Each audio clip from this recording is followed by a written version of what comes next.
Okay. The problem is there isn't a simple answer to it.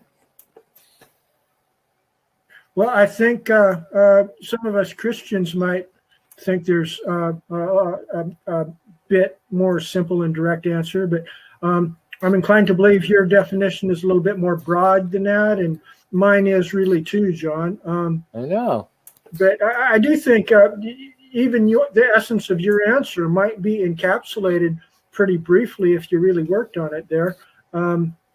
You don't think you're capable of doing a brief, short answer for Michael there? I was going to. Well, go ahead and try to whip it out for us if you can there.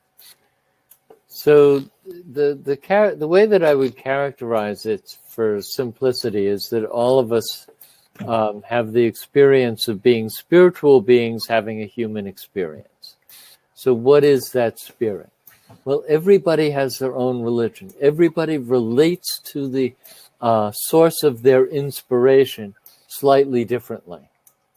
And so I'm suggesting that it's my eternal being as part of the general humanity on the other side of the threshold of death, right? In communication with the hierarchies, with my angels, with the archangels, with the archai, all the way up to the seraphim and the cherubim.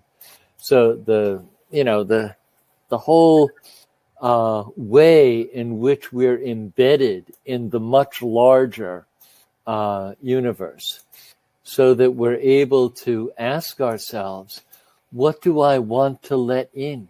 What do I want to be inspired by? And the reason that we can do that is that there's always a gap between the experience that the world gives us, that our body gives us, that our senses give us, that our education, the culture give us, and our response to it, our interpretation of its significance. We give it meaning with the concepts that we use to understand it. And that's the actual realm of our freedom. Nobody can take that away from you, that opportunity to recognize that there's a gap between the experience and the way in which you understand it, the interpretation. What am I going to use in order to understand the experiences that I have so that I have genuine agency, so that it brings me joy, so that I understand what I need to do, and so that I'm deciding what's influencing me and what I'm going to live my life out of. And that's why it wasn't a simple question. And everything in all the religions of the world, in one way or another, talk about that. And my particular orientation is that the Christ is the human archetype. The Christ is the archetype of the human being. And by archetype, I mean the example that we can emulate. And if you just read the red letters of the Bible, just what Christ said, and as ridiculous and arrogant as it may seem, say it as though you are saying it. And then when we say, Christ in you, may he fill your spirit, it's real. I yield. Thank you, John.